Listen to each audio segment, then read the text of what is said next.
Здравейте, колеги! Първо, добре дошли. Много се радвам, че тук са Балински, Димо, всички от групата, Симо.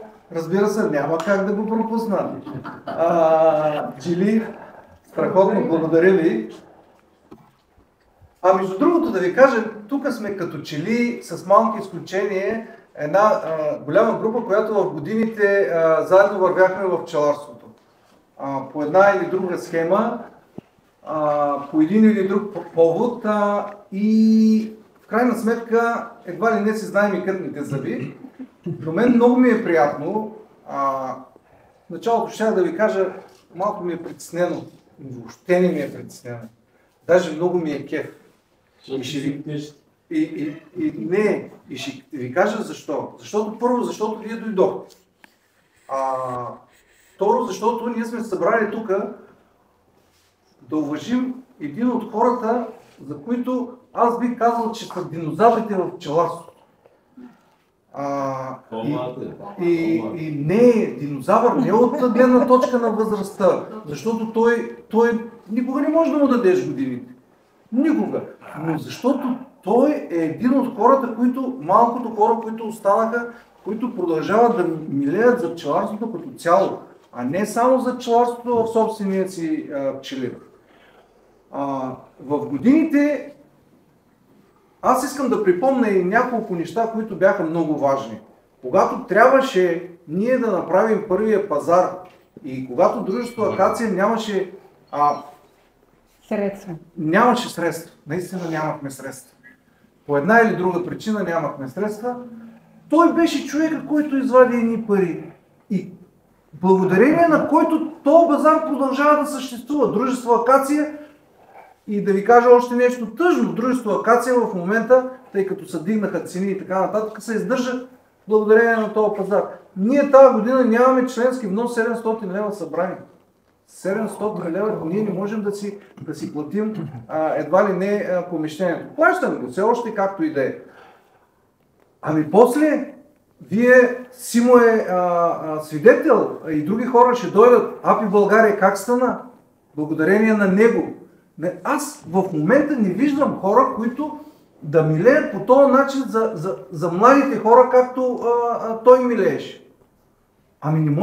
Не може да ми излезе от съзнанието, когато направи курса за производство на майка за собствения пчелин. Първото нещо, когато го обявихме, те се записаха над 400 човека и ние трябваше да го направим на 2 пъти. Просто на 2 пъти. И хората идваха юруш, за да могат да се научат за това. И не само това беше направил и иглички за присаждане, не можахме на всички, но поне на половината подари. Да. Кой в момента ще го направи? И още нещо. То е живата връзка в момента с една традиция, която тръгна от Гърдев още. Гърдев, поколенията, които минаха и които той обучи, реално погледнато, той е последователя му и ние сме неговите последователи. В годините аз така преживях една метаморфоза по един или друг начин и много интересно, аз не му вярвах на този човек. Той е душица, така, Ники, така. И една година ми вика, добре, Ники, хубаво, ти не вярвам, да видиш какво става на моя пчелини. Като отивам аз март месец и като видях за какво и да речи, и просто ми се стрина всичко, тотално пчеларството ми са затри.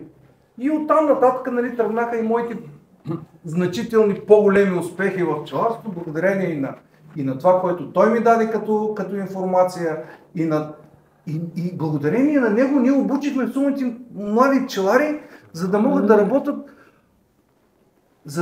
работят, да се изкарват меда и да се издържат до някаква степен от пчеларството. Вече не може. Говорихме си по тази тема. Но да, ние с Любо са кефим, защото този човек е продукт на дружество Акация. Не, бих казал, че дружество Акация е продукт на Коцето. Защото ако го нямаше него, надали щяхме да направим. Ние бяхме затънали в дългови 2 коя година беше? 2010 година. 7, 8, 10, не, 9 година, 10 когато направихме. Благодарение на този базар, който тръгна и който се прави, и хора дойдоха тук, и ние се издържаме. Благодарение на него дойдоха, нали, направихме и курсовите, да не се повтарям. Така че за мен е изключително голямо удоволствие. Коце, обръщам се към теб с така умиление, защото честно ти казвам, ти си един от малкото хора, които заслужават наистина да им се отдаде почет.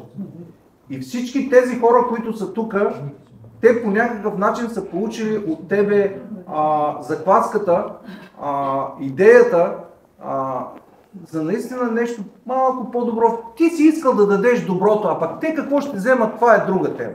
Нали? Аз и в поста го писахме с Владко. Някои го харесват, някои не го харесват, но всички го уважават. Всички. Който и да е. И приятели, и неприятели, и винаги е бил с нас, и винаги ни е подкрепил, и подкрепя не само пловдивчани, той подкрепя всички пчелари. Къде ни не са го канили и не е отишъл. И в повечето случаи и пари не е искал, във всичките случаи. Нали? Така че това е един, в добрия смисъл, Дон Кихот на пчеларството. И отново казвам, мен ми е кеф, че този човек е от Пловдив, този човек е от дружеството Акация, той е помогнал дружеството да се възроди. Вярно е, сега дружествата позаглъхнаха, позатигнаха, хората не идват. И системата е вече нова, вероятно, ще минаваме на нови неща. Искам да благодаря, Коце, да ти благодаря от все сърце за това, което направи най-вече за младите пчелари. Защото те успяха от теб да получат закваската, маята, за да бъдат пчелари. И естествено ние благодарим тук ръководството като човек, който помогна. Ако не беше ти, дружеството до момента нямаше да го има, гарантирано. Ние финансово не можехме да се издържаме, но правим го, продължаваме да го правим до когато можем. Това е. Благодаря ти. От името на всички колеги, от името на хората, които са там и не могат да дойдат в момента, ние ще съберем отново и искам първо да ти връча една грамота. Това е, заповядай. Това е, знаеш, което намерихме, сигурно всички го знаете, преди 110 години намерихме тази грамота, която са я връчвали на дружеството. Това е грамотата, която нас официализира и с която ние ти благодарим за това, което направи за нашата общност. И общността не само в Пловдив, а и в цялата страна. Който се заповядай. И един скромен букет, ти заслужаваш много по-голям, защото цветята, които ти си дал на пчеларите, са много по-стойностни от това, което аз ти давам, но е от сърце. Който се благодаря. Благодаря ти. Сега аз искам и още нещо да кажа. Трябваше да дойде кмета тук, нали, понеже и общината има тази работа, обаче кмета не можа да дойде, така че Любо ще поеме кметските функции. Любо, заповядай. Благодаря ти, Ники. Бати Коце, ще те помоля да седнеш, защото аз също ще си позволя да кажа някакво. Значи, Николай каза много неща, които са верни. Аз искам да го допълна и да кажа следното. Днеска ние даваме почет и уважение на един достоен човек, който наистина непрекъснато мисли и се грижи за пчелите така, както за свои деца. Значи той е един от последните мохикани романтици. Аз смятам, че всеки един добър пчелар е романтик по душа и по сърце.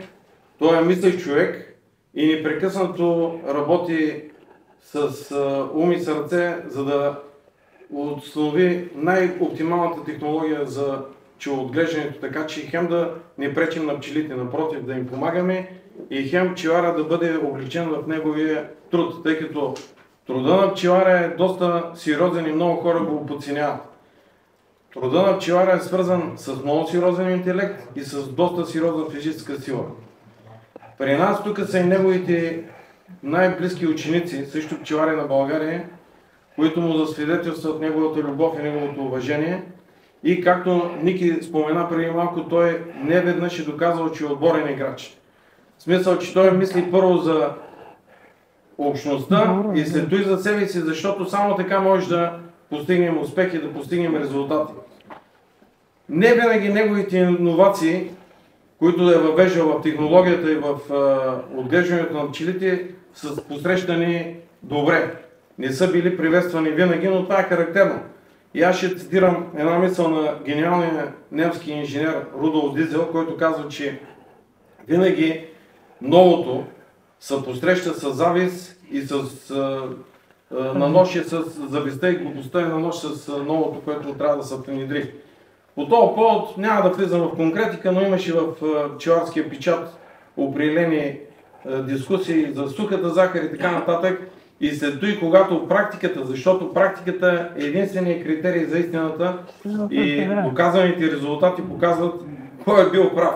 А той е прав, защото пчелина е образцов и в един не толкова благодатен район като нашия Пловдивския, добивите, които получават, са много сериозни, за разлика от другите като нас, където добивите не са по-ниски. Значи той продължава да се занимава с селекционна работа, продължава да усъвършенства работата на неговия учител Георги Гърдев и, както казва Конфуций, един учител е велик тогава, когато създаде собствена школа. А той може да се гордее с неговите ученици, които са тук и които за пореден път му засвидетелстват своето уважение и своята обич. Виждал съм случаи, когато на наше изложение той много деликатно се мести от неговия щанд, от неговата маса, за да може колегите около него да си продадат продукцията. Виждал съм случаи, когато светла му памет професор Мермерски на АПИ България, залата беше, да ни каже, празна, но наполовина, докато при него нямаше места. Той Николай говори, аз не искам да повтарям.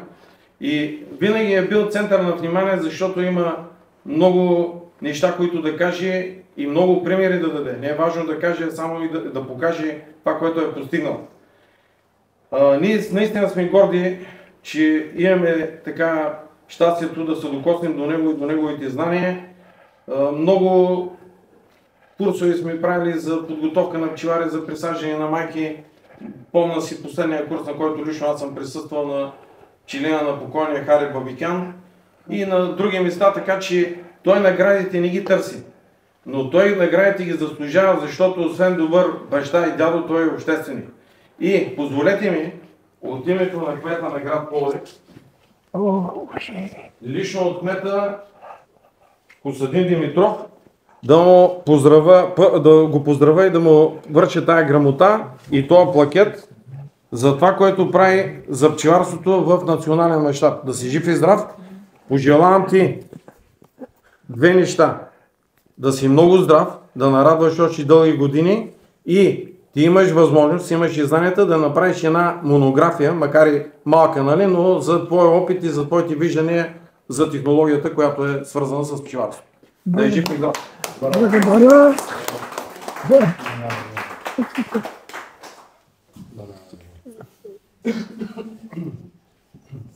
Сега даваме думата на гостите. Симо? Суперлативи хора. Уважаеми.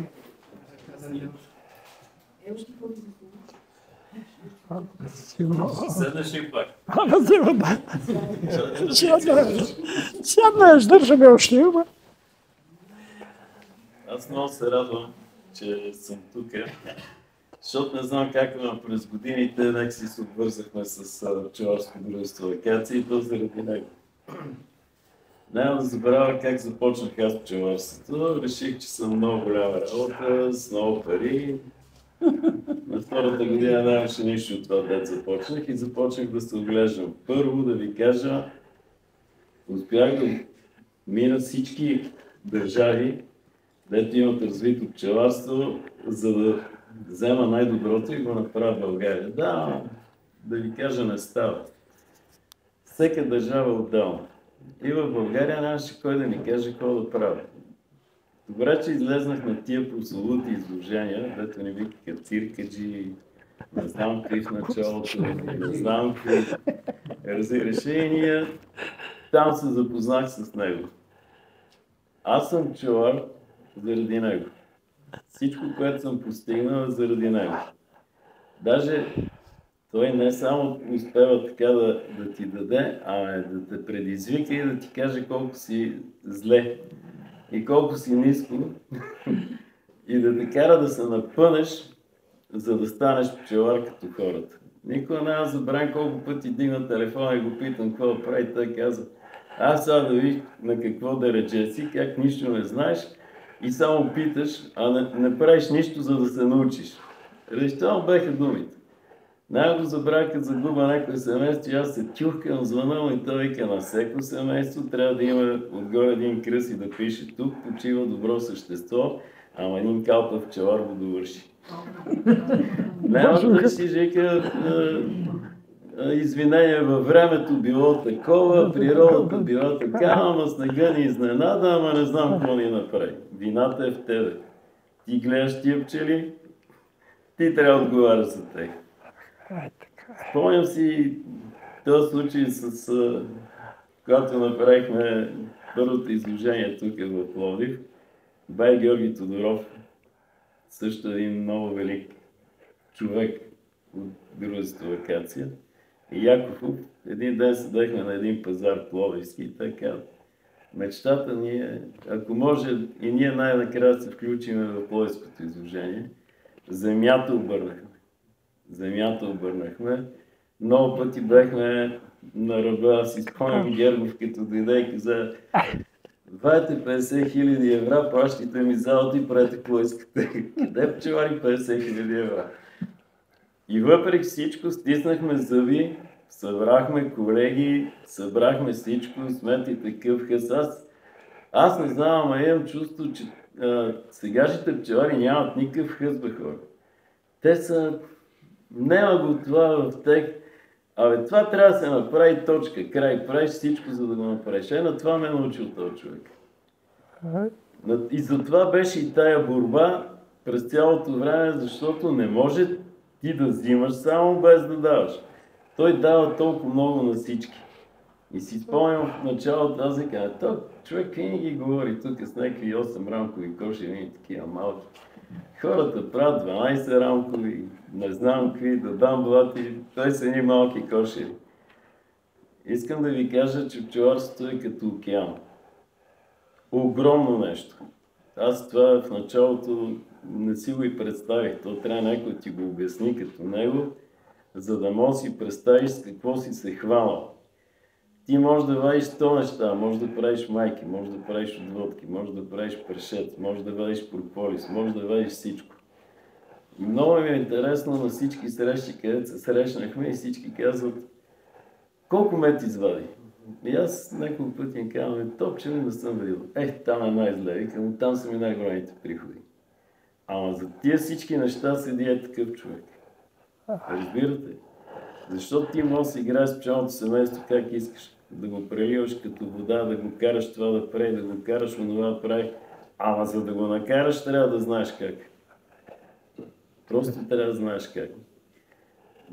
Много случаи има, аз ако седна говоря сигурно 5 дена наистина. Една паметна среща ми остана в главата.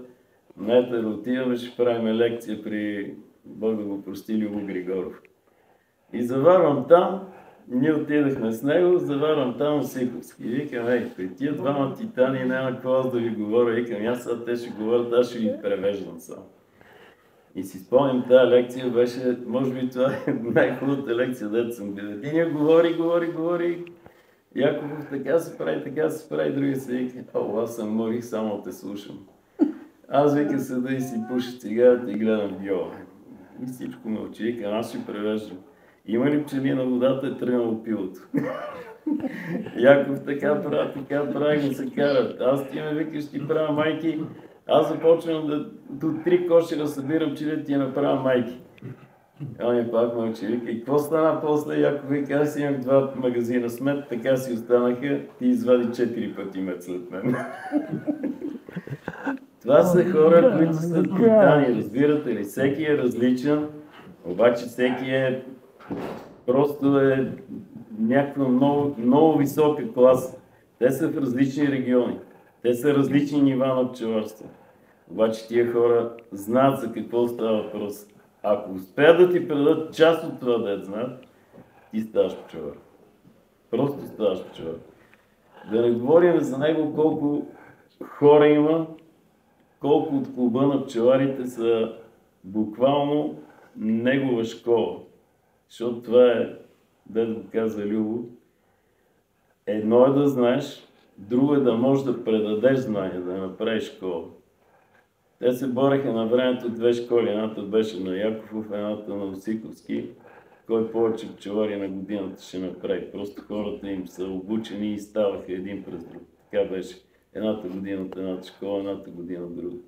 И то човек е във вашите редици, то човек е от Пловдив. Имайте предвид, че за такъв човек се правят неща, които са извън нормите, извън нормалното, което се живее, защото ти искаш да му върнеш някакси жест. Искаш да му дадеш нещо и ти, ако можеш, макар и е толкова срещу знанията, да си получил от него. Няма по-скъпо нещо от знанията, да знаете. Просто знанията са нещо, което винаги печели. Ако имате някакви пари, ги дадете на някой, вие губите пари, той печели. Ако му дадете знания, вие пак си имате знанията, но той печели знания. Той печели много повече от пари. Това днешната младеж някакси не го разбира. Че знанието е много по-силно. Аз не знам бизнес, в който някой е спечелил, без да го разбира. Няма такъв бизнес. Няма. Просто трябва да го разбереш до дъно, за да можеш да натиснеш там, де трябва, за да докараш приходи. Тия знания ги дават тия хора. Той правилно казва, това е една школа на Гърдев, която минава през него обогатена, тя пристига вече двойно по-добра и отива в учениците. Но не знам от нас дали някой ще успее нещо да предаде така натам, както те предадаха на нас.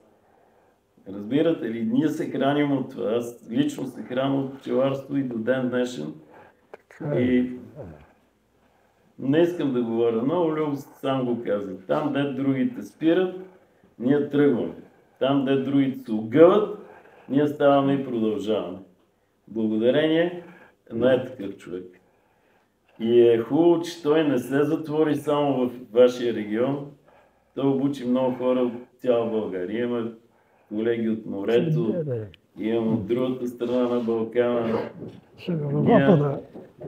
Просто ще съм му благодарен цял живот. За това сме тук и за това, ако има нещо, което мога да направим за него, ще го направим.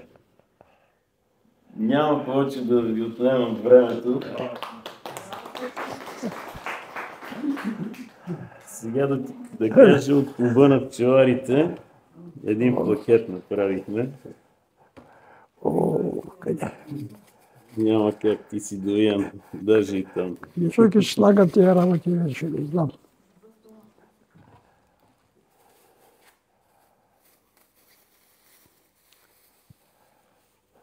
Ето, по случай 85 годишната, Благодаря. си жив и здрав да ни радваш още години. И всички около мене. И другото, ето ти една картина от Стоян и от мен двете семейства, дървото на живота. Ето толкова пари си ни донесли. Благодарим, искрено благодарим. Благодарим. Да се виждаме често. Всички да са живи и здрави, че човек без приятели е нищо. Точно така, много Така е.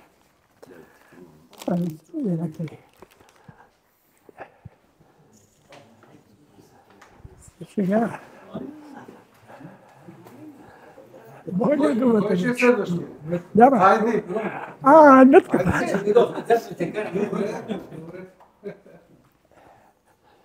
Няма да говоря толкова много като символ, защото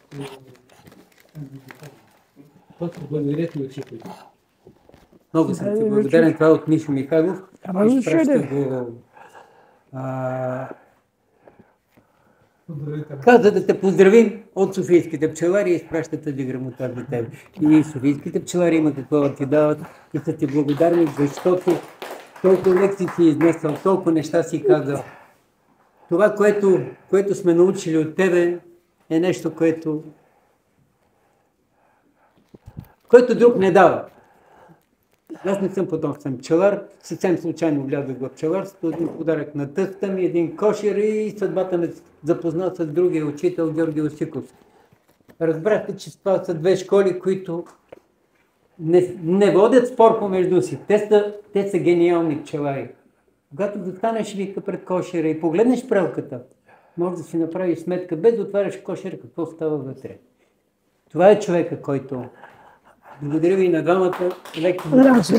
Аз се благодаря. Искахме да дойдем с тримата. Един малък подарък сме ти взели. Сега, това е един стол, който е за почивка от мора. Няма само да гърбиш на пчелина, а ще седнеш и се люлееш на него.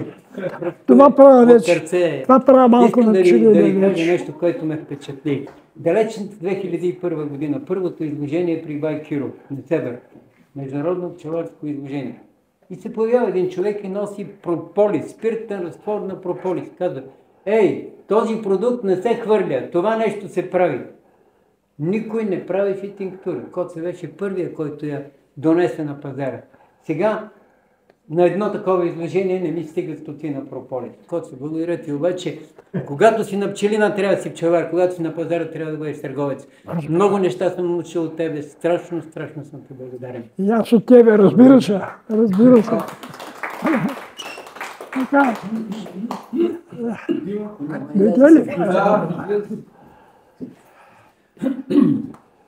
Сега, първото нещо е, аз ти връча една грамота просто за особени заслуги. Няма да говоря много, защото доста хубави неща се казаха. Заповядай, Коце. И ще повторя няколко неща, свързани с твоя богат живот. Грамотата е просто едно последно нещо.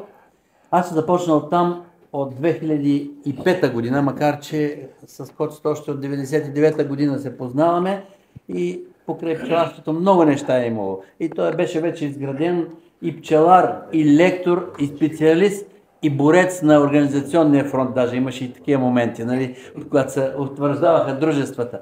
Но 2005 година, пак кръгла годишнина, имаше ти тогава, каква беше, значи 2005, колко години си не помня, тогава стана пчелар на годината.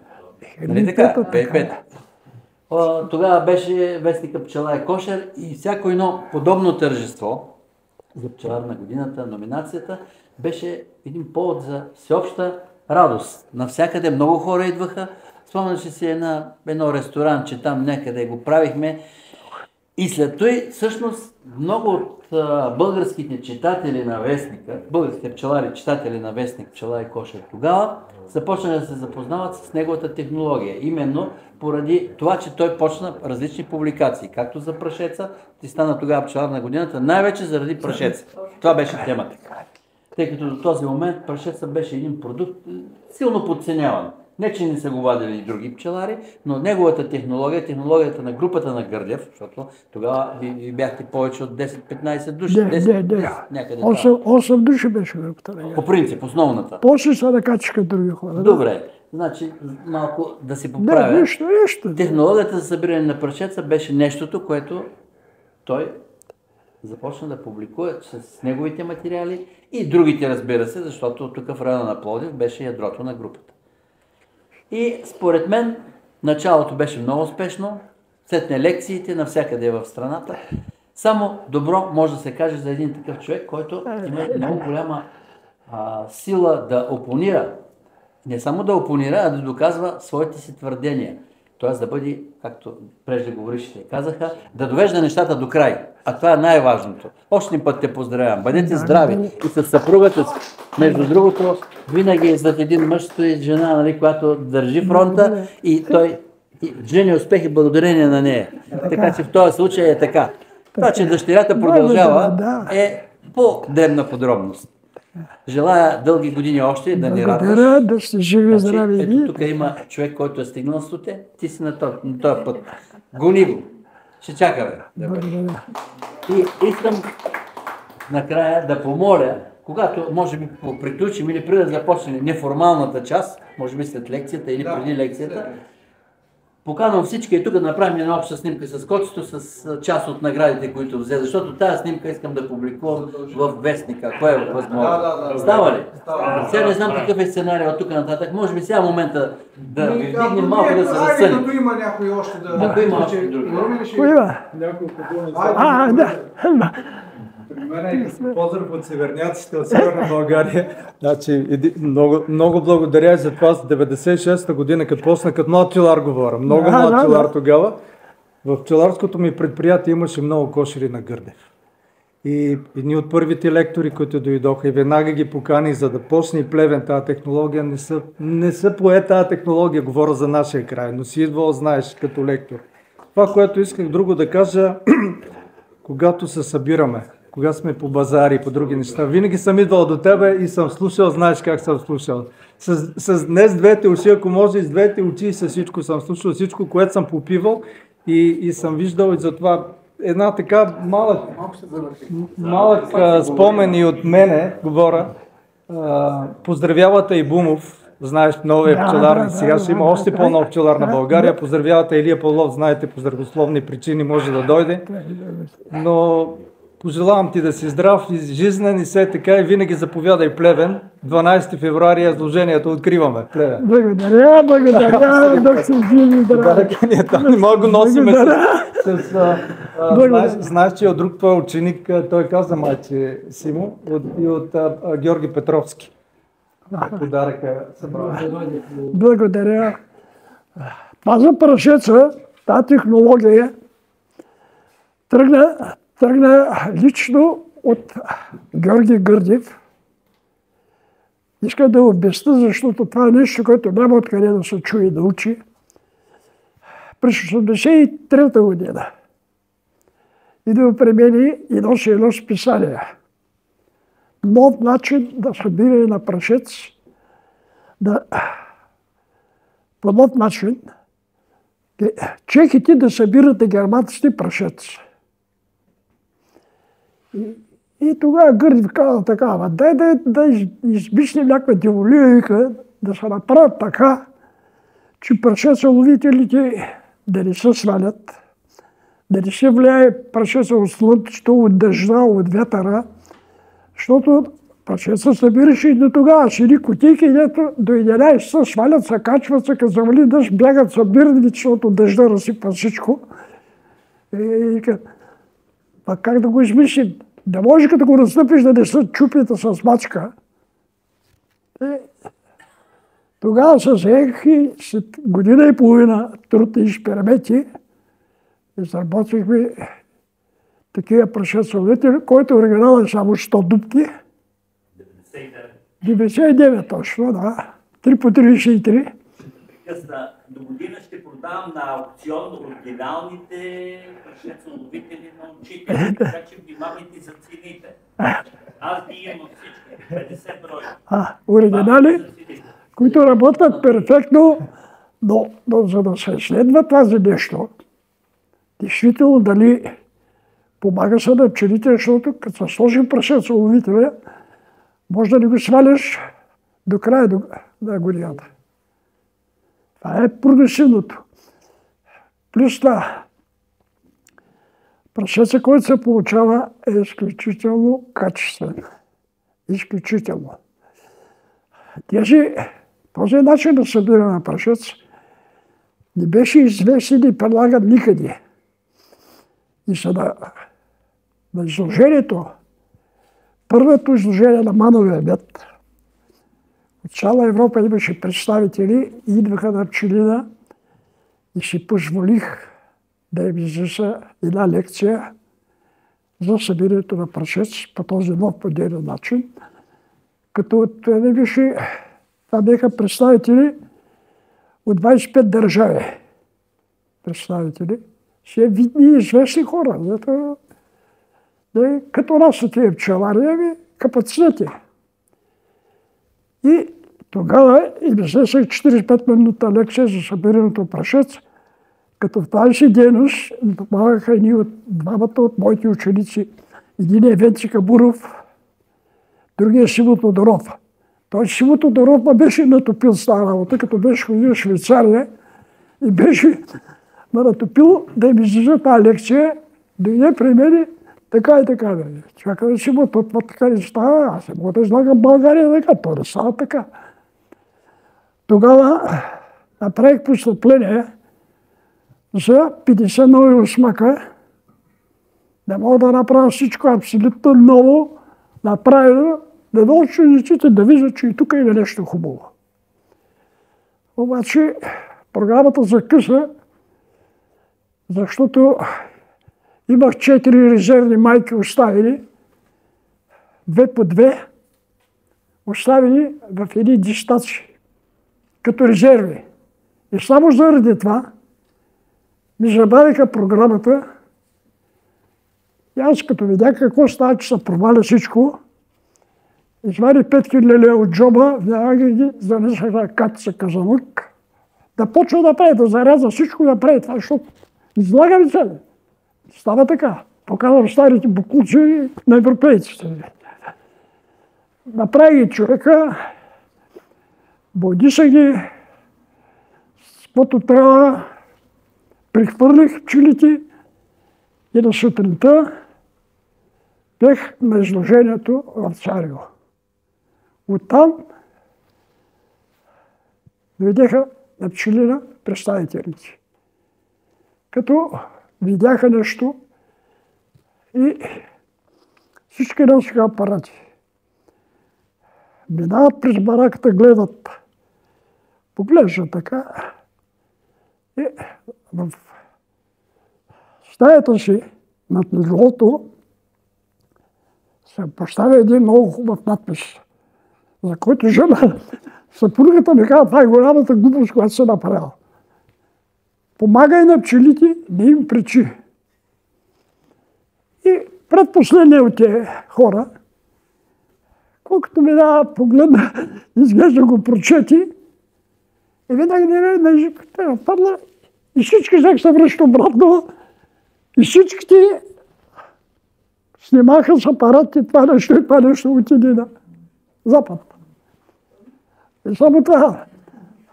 От лекцията шефа им иска разрешение да се снима с мен. Те културни хора, те са като нас. Прегърна и се, снимахме се. След това иска второ разрешение. Да помещи снимката на най-знаното европейско списание. Вече кое беше? Да, разрешение да се постави снимката на това списание. Няма проблеми да поставят, когато искат хората.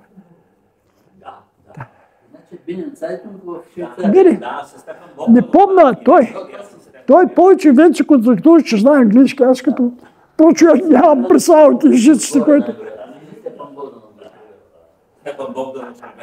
Така че така стои въпроса за събирането на полена. Това нещо, този начин на събирането на пчелен прашец, съживи пчеларство поне най-малко за 5 години. Докато вземат да правят нередни неща да правят и там да внасят бокуци прашец да препродават, ще няма никаква. Това нещо го съживи малко, но много за кратко време. Това е истината. Тая иновация нищо не се правила. Гледал съм каквото може самото пчеларство да върви напред, защото нещата, които става с пчеларството, станаха много зле. Някой друг има ли да каже нещо? Венци. Венци. На 80-та годишнина замълчах, на 85-та ще кажа няколко. Аз съм първия от една февруарска студена вечер, 2002 година, Вера Минчева ме заведе при него и казва, ето от тук ще си купиш прашец. И се разговорихме и той видя, че има някакъв капацитет в мене. И, както каза госпожа Якофова, ще те осиновим. 5 години бях денонощно до него. Денонощно. И ще ви кажа, теорията на Гърдев Якофов е философия. Това не е практика само. Това е съвсем друго отношение към пчелите, пчеларството и бизнеса, естествено. Аз съм единствения, хваля се, който му казва учителят. Благодарение на него всичко, каквото съм направил до сега в живота, а аз спирам вече, пак се хваля, спирам с пчелите, пчеларството и пчелните продукти и се отказвам официално от това нещо, е благодарение на него. Всичко това, където чужденците бяха, обиколихме България с него да търсиме тъмната пчела, защото тогава модата беше да тъмните пчели, а не на оранжевите. И всичко друго е благодарение на него и само на него. И да му пожелая здраве, да продължава дълги години да бъде такъв, какъвто е, и да ни продължава да ни учи. Независимо, че и ние напреднахме в годините, както се гледаме, така, напред и нагоре. Благодаря. Аз не вноса учителю, ти си вече. Това е важното, другото. Така е. Някой друг има ли желание? Да направим тогава снимката, ако... Ще има ли да знам някой? За проблема с пчелите. Да, и сега след нека искат да се снимаме. Кое е най-хубавото от награда? Знам ли кое е? Букета, един Знам ли кое е най-хубавото? Ето букета. Е така. Ти ще го скриеш с този букет. Дай по-малко. Така ли? Айде. Да, който не скрива, да. Аз не букет. То да стои. Да, букета е най. Букета е най-грамота. Дикей, Ето тук е нашия плакет. то ме е втори. Такъв втори. Имам, знам. Всеки си е... Ето. Да, и двата си ги вземете. Да, бе, двата, бе. Айде, заповядайте. Това ни другите грамоти. Това не е другите. Това не е другите, бе, човек. Любов. Любов, ела тук, е там. Да, бе, че да гледам тук, бе. Дръжна от кмета, са. Наредете се с всички. Всички, бе. Айде. Тони, къде е Тони? Напред ли? Да. Напред иска. Дай напред. Напред иска. Къде отиде Тони, той е долу тук? Добре. Его за тебе, бе, не бой се. Дай му една грамота. Така, искам да се снимаш тук. Тук е да се снимаш. Съвсем малко. Това е вече добре. Усмихки. Сега. За юбиляра. Напред. Усмихнете се, точно така. Ако искате и от вас някоя снимка, някакъв фотоапарат. Ти ще не ги изпратиш. Ще не ги изпратиш. Да, готово. Добре. Димо, да снимаме и ти да такова. Аз винаги съм така. А ти коци, ето, оставя го. Да, бе, да. Къде ще ги редели за нас? У нас колко? Айде още една снимка с Вие. Айде. Да, бе, да. Айде. Къде е да Чего? Ей така, не, аз съм по-нисък. Много ми е. Да, бе, Димо, аз... Само така. Стане ли?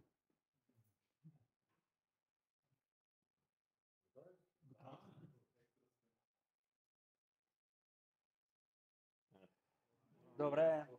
Вие, тази снимка най-малкото ще, ако прочетете вестника, ще има бъде.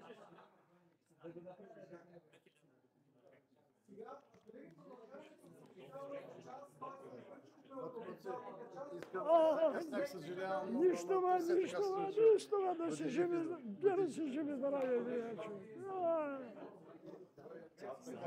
човек. Коци, почваме лекцията. Да, ако искаш там отгоре да се качиш. Или от тук ти е по-удобно. Къде ти е удобно? Чакай да ме удобно. Айде, почвай.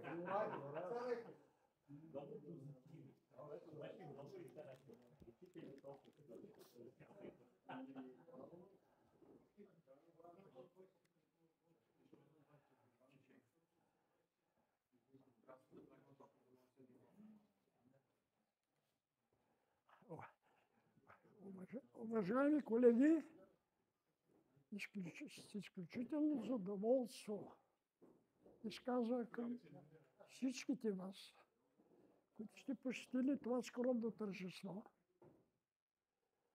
Искам да изпълня и желанието на един добър пчелар от Северна България, Белгин Яхо.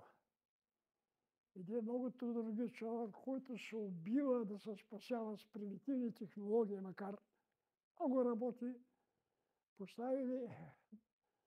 Помолиме да поздравя всички пчелари на това присъстващо тържество. Темата, по която тази вечер ви желал да поговорим, е темата, която почти унищожи пчеларство. Това е изчезване на пчелите, дето му казват ССД, както казват изчезващите пчели. Проблема на изчезващите пчели. Сега, според мен, съкратено казано, пчелите изчезнаха, защото изчезнаха пчеларите. Изчезнаха истинските пчелари. Останаха само интернет пчеларите, биологичните пчелари, търговците пчелари и кои други няма. Истинските ги няма. Сега при настъпилите промени в самата природа, и то не само в България, в целия свят, се наблюдават явления, които още не са напълно изяснени, но тези явления просто ликвидират пчеларството. Получава се висока смъртност на пчелите, от която никой не е обяснил точно кое как става и как се получава. Къде е, според мен, голямата истина за тази смъртност?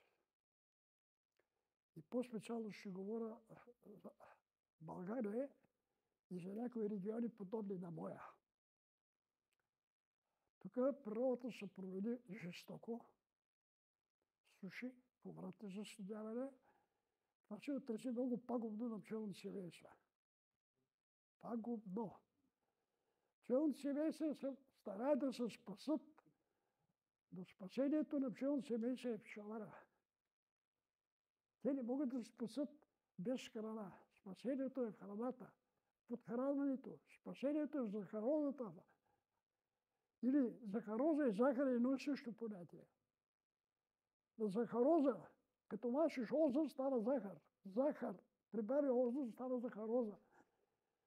Проблемът е, че няма нужното количество захароза, която да стимулира семейството да се развива. За да изберем действително причините за смъртността и как стават явленията, трябва първо да разберем как живее, как се стимулира пчелата навсякъде. Пчелата живее. Природата е създала пчелата, за да опрашва растенията, а не за да събира мед на пчелара. За да опрашва растенията, природата ѝ дава нектар и прашец. Като нектар е катализатора, а прашеца е храната на пчелите. Нектара е нищо спрямо прашеца. За да събират пчелите прашец, трябва задължително да има природата нектар. Или да има нещо, което пчелите разграждайки го, произвеждат пчеловичите. Иначе, деца номера няма да ни стане. Това на практика те го вършат от нектара. Защото нектара не е глюкозно-фруктозен разтвор. Нектара, според науките и според това, което съм прочел на много места, е 2/3 захароза и 1/3 глюкоза-фруктоза. И когато няма нещо, което пчелите да разграждат, за да може да произведе пчеловичите, процесът в кошера тотално спира. Или се намалява до такава степен, че пчелите се кърмат недостатъчно добре, защото няма млечце и е по-малко. Майката също. И при това положение майките се смаляват, стават и по-малки да валят яйценосната дейност. И тук става двойно по-голяма беда. След това, за да дигнеш яйценосната дейност, трябва да подхранваш. Истината е в подхранването на пчелното семейство.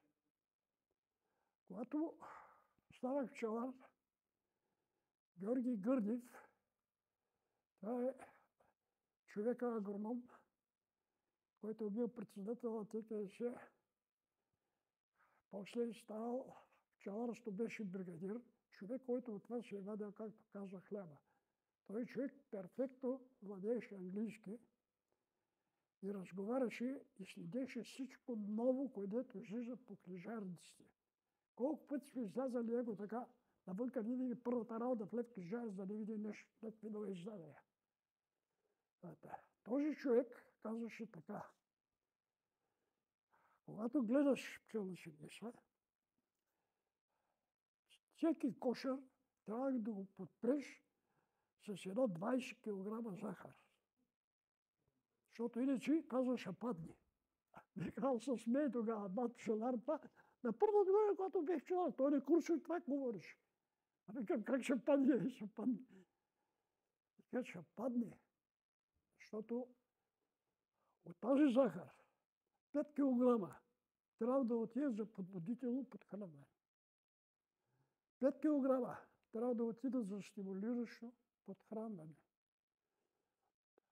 Подбудително, стимулиращо, поддържащо подхранване. Когато всеки паща няма, за да не намалее майката яйценосна дейност, и 5 кг за попълване на хранителните запаси. Есе на стимулация 5 кг и попълване на хранителните запаси. Това едното и другото върта ръка за ръка.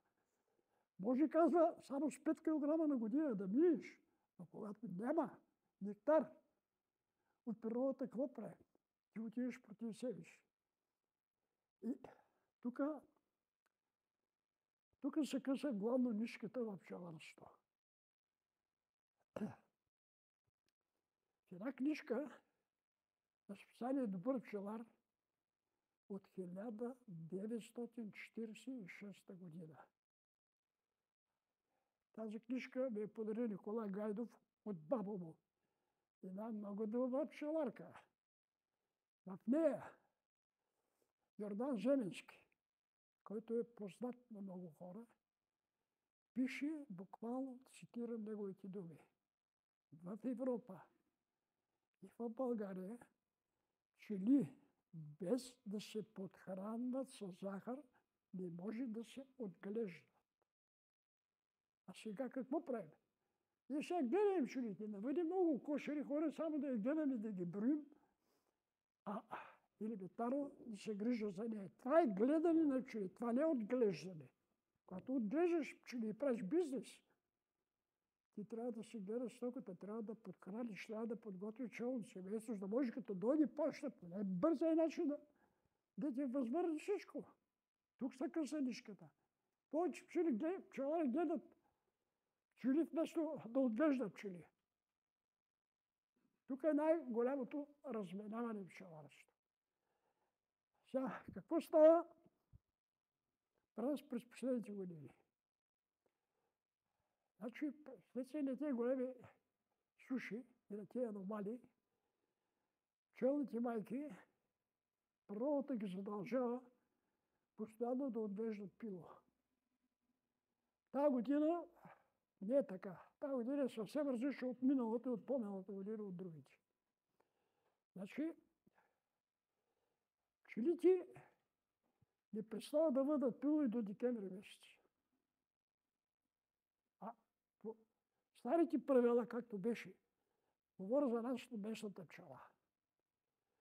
По старите правила, някъде 10 ноември, пчелното семейство спира развитие, майките се почиват до 25 декември и почват ново развитие. Защо 25 декември? Защото тогава денят започва да се увеличава И това е стимул на пчелното семейство, по това усеща. Стимул да тръгне на развитие. На тези аномалии, където станаха, пчелното семейство продължава, отглеждат. Това пило, колеги, би казал недъгово повечето. Или то живее много кратко време, защото то не отгледане при добри условия. Няма достатъчно прашец. То сега прашец има, ама по-докъсно като го гледа, колко прашец може да предостави природата. Няма и нектар. И семейство отглежда това в една недоимък, една оскарица, а това се отражава много на пчелите. Сега много малко пчелари знаят, че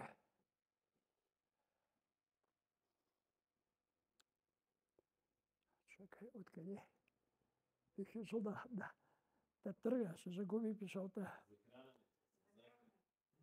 Храните, дам, че за храненето. Къде е? Кога исках да ме наблегна?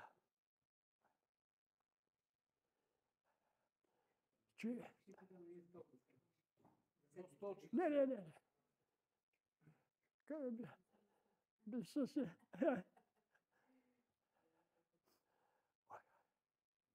Говориш ли за пчелите? Знам за какво говорим, ама знам. Сега, защото не дърга. Няма прашец и не мога да се похрана. Така. Разбра за какво ви говорих и забра за къде закъсах. Сега. Много малко пчелари знаят, че тези пчели при подхранването август месец не са зимни пчели, които зимуват. Това са есенно-зимните пчели. Това е описано на много места в литературата. И когато тези есенно-зимни пчели, отгледани през август, обикновено, август до 10 септември, те са есенно-зимни. Те пчели не доживяват до пролета. Тези есенно-зимни пчели се амортизират, защото те отглеждат следващите зимни пчели. Тези есенно-зимни пчели почват да умират и сега, в момента на моя пчелин, в четвъртъка бех на пчелина, падна първия подмор. Всичките кошери, аз които гледам и дъщерята, пред всичките кошери имаше подмор. Обади се на дъщерята, като е на базара, каза да. И там на другите пчелини явлението е също. Първият подмор падна. Тая е есенно-зимната пчела. Тя умира. И сега много от тези хора, които не гледат пчелите си както трябва, изведнъж викат кошерите се изпразника, няма пчели. Тази пчела трябва август месец, затова пчелите се подхранват. Да създадат свежа есенно-зимна пчела, която да създаде добре устроена зимна пчела, която живее до към 10 март. Тази пчела. Тук се къса връзката именно в нещата. Някой ми, че тия пчели се ги отглежда, ми говорят за какви ли небивалици от това в пчеларство. Колеги, тези неща са описани на много места, само че трябва някой да ги прочел и да ги види. В различни сръбски издания. Едно време списание Пчелар. Имаше много истински неща, които по въпроса за захарта. Много се говори едва ли как е най-вредното нещо е захарта за пчелици. В списание Пчелар, дето го издаваха Маргарита Дикова и Мария Курнова, в броя от 2007 година описват един много интересен експеримент. Събират се капацитети по пчеларство от много от европейски държави и демонстрират да видят кое е най-добре и какво да се подхранва пчелни семейства. Правят разтвори от 6-7 вида захари. Говоря просто захари, те биологични, където са фруктоза, гликоза, рибоза, малтоза, още една-две. Правят разтвори и ги подлагат на един пчели, дават да видят какво е положението и пчелата какво ще предпочете. Защото, колеги, пчелата е такова съвършено същество, че още като наближи, знаеш състава на храната. Много интересно как го знаеш. Знаеш състава на водата, дали има сол или няма сол. Или колко пъти са пробвал, без погрешка и това. Разменя солена и сладка, тя пак отива на една другата. Пак е намира отива. Не ще при другата. Размени го обратно, пак се връща там. Също са направили и тези хора. Пчелата почна да летат пчелите. Летат и отиват на захарозата. Вземат съда с захароза, премесат го на друго място. Пчелите, като се настърват, почват да търсят, па намира захарозата. Месят от един край до другия край, в средата е сега. Пчелите предпочитат абсолютно захарозата. Те разложените прости захари, те не ги предпочитат. Тя живее при положение, че взима сложни захари от природата. Разлагайки ги, тя получава тази жизнена енергия, произвежда млече и живее. Ето това е истината. Всичко друго са приказка на вятъра и така. На някои хора, дето викат пчелите, умираш, болести има, това е това. Това е главната причина, според мен, за смъртността. Така че, ако можем да избягаме от тази смъртност по някакъв начин, можем да си помогнем само като подхранване на време пчелното семейство. Това е истината. А това, че захарта ще влезе в меда, аз съм приказки на нюки и хора, дето въобще не разбират тази работа. Говорят е така. Това, което до тук ви казвам, е проверено неколкократно с прашеца, с това. Понеже гледам малко семейство и се старая да правя тези неща, да ги гледам, изпробвам ги и след като стане 3 пъти едно нещо, казвам да, това е добре. Няма така по-добре да говоря. Нещо е. Ще издържи малко. Благодаря. И за това, какво съм направил в това отношение да се спаса от тази смъртност? Виждайки, че нещата напредват много, в лошия смисъл на думата, нали? Реших да направя стереопорни кошери от твърд стереопор. Осмаците ги превърнах на седмаци, като играе вътре с разстоянията. Пуснах малко по-голямо разстояние, и за да може да се борави по-спокойно в кошера, да може преградната дъска да се слага без да се вади пита, а преградните дъски също са направили от стереопор, 18 до 20 мм твърд стереопор. Пуска само една преградна дъска и това е съкращаването. Защото тези аномалии, които се появяват по един пчелното семейство, кажа, направих експеримент и опитах нашата местна пчела, колко да е хубава. Аз не казвам, че е лоша. Аз съм бил радетел, как се казва, да се чисти, да има от тази пчела. Но тази пчела не се представя добре. Тя не се представя добре. Който и да приказват. Говоря ви от позицията на човек, който цял живот се е правил майките сам. От 6 месеца пчела до ден днешен аз се правя майките сам. И всяка година сменя пчелните майки, като си взимам хубав генен материал, а последно време изкусвам семейни майки. Аз ще го крия това. Нито продавам майки, за да замърсявам района, нито в моя район има и пчела. И то няма и пчела, и то всичко ще помре това. То свърши всичко. То пчеларство в нашия район и то свърши. Да. Но, представих си, взимайте такива генни хубави пчели, на базата на бък маса и на който и да е, въпрос е майката да е много добра, да гради много хубаво, задължително да е кротка, да има добре предпаемост към птиците.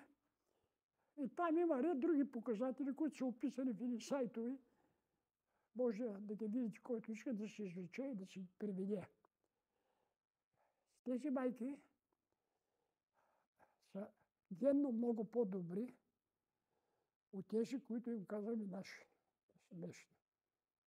Защото резултатите, които се получават, са в пъти по-добри от това, което се получава от другите майки.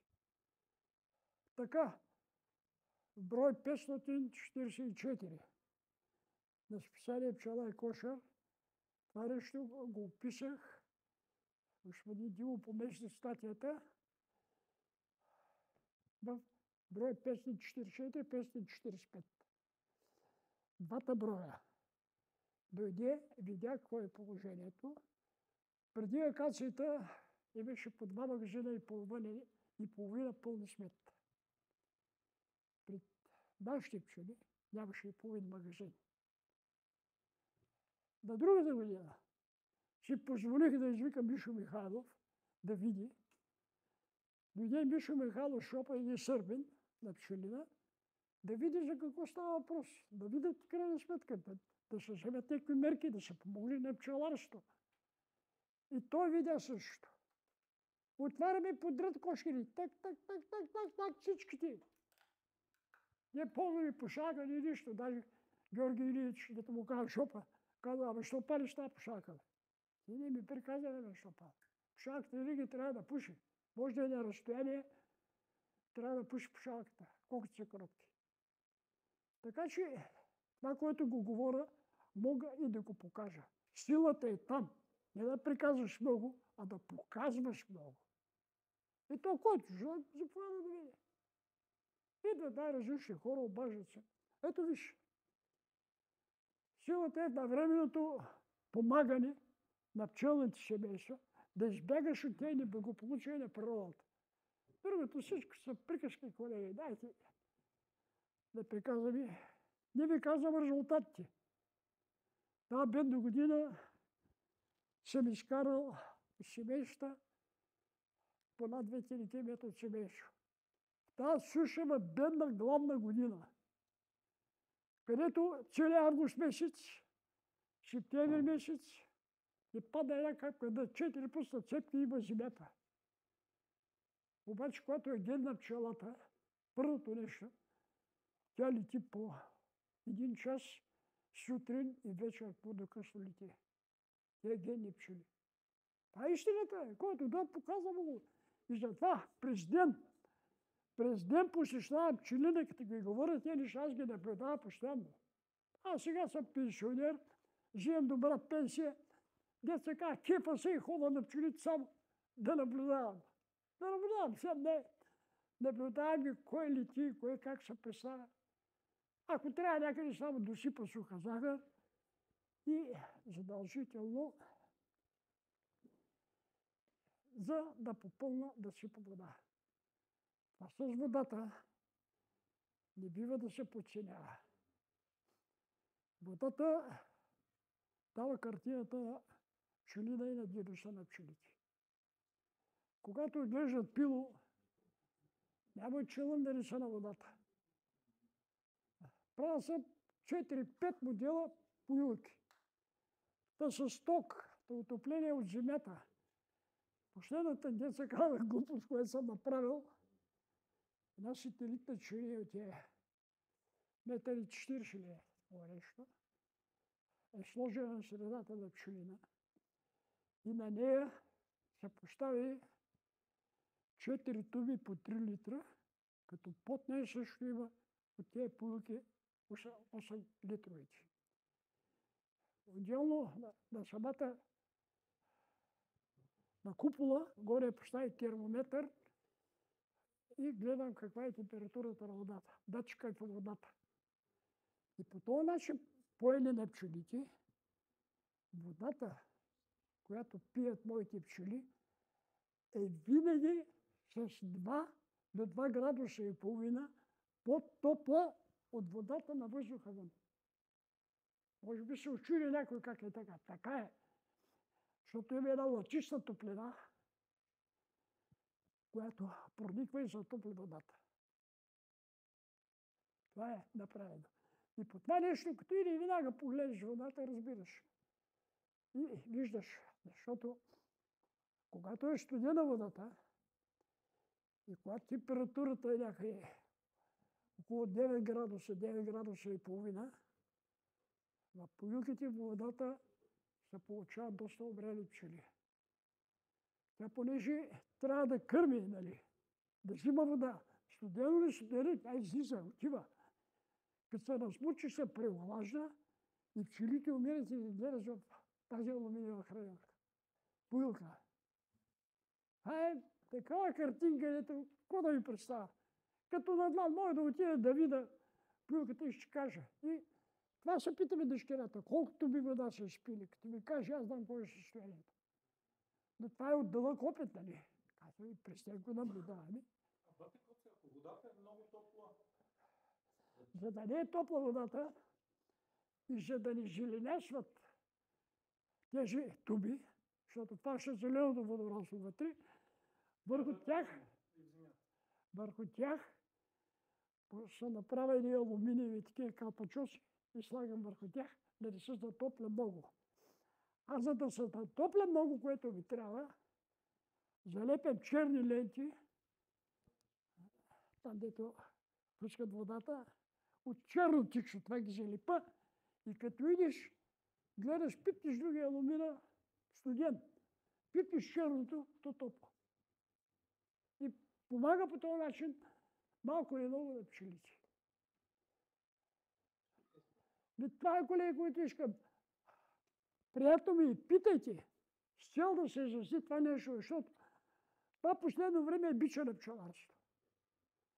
Това, че се унищожи пчеларство, че нямаме почти пчеларство, това е отделно.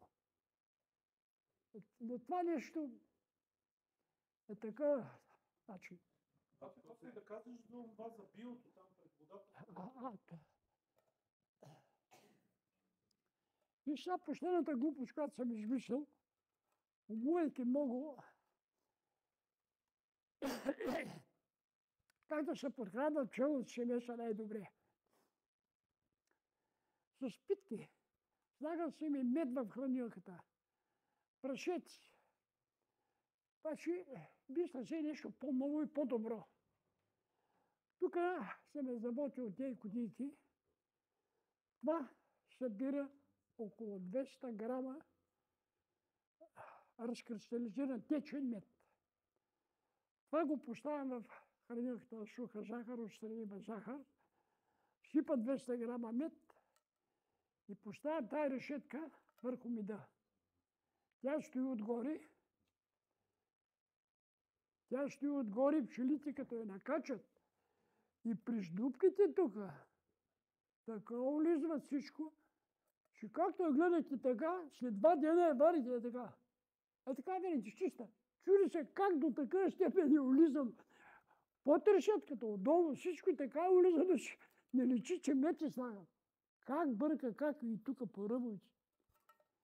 Това е отлично за биологичните пчелари, където ние им да използват захар и това. Невероятно добър начин за подхранване на пчелните семейства. Не да го използват, дето ще сме на пчелите.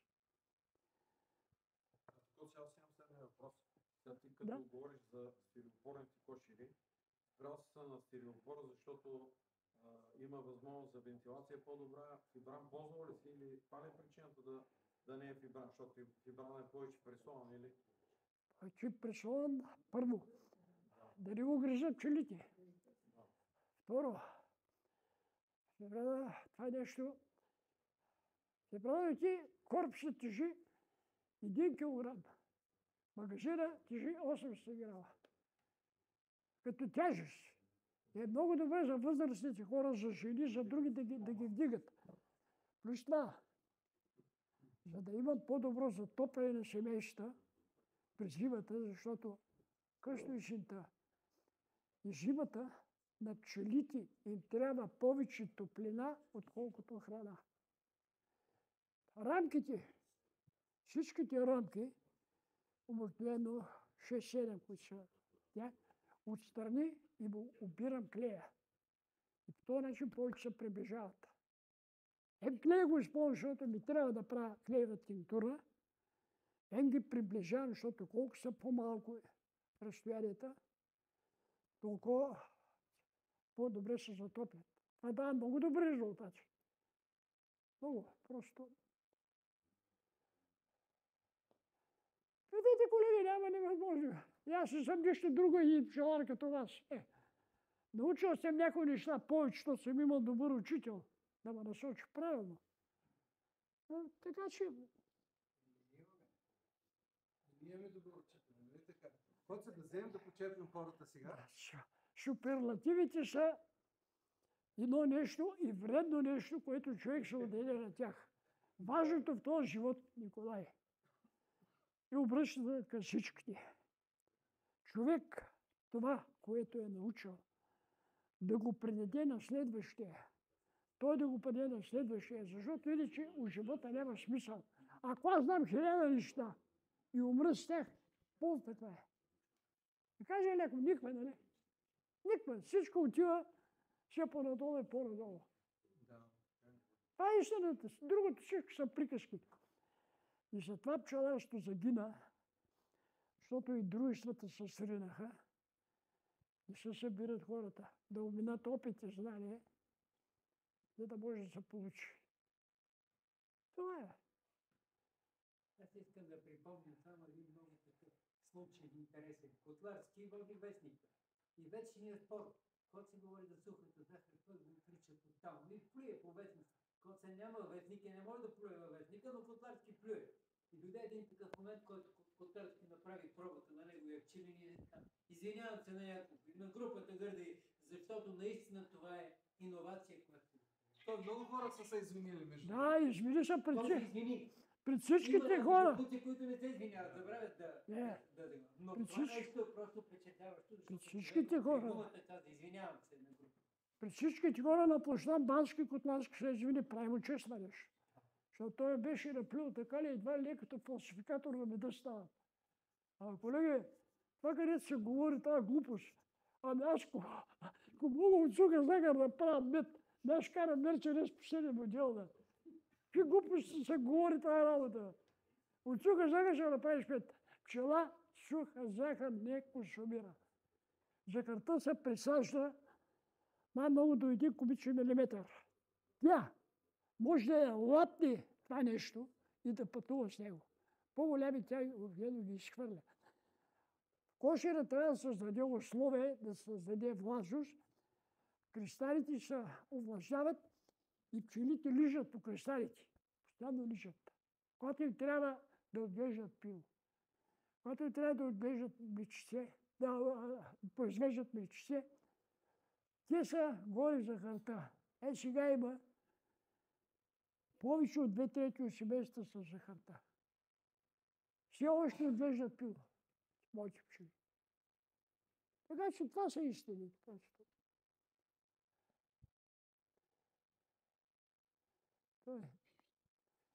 Виж, голям, аз нямам добър дар слово,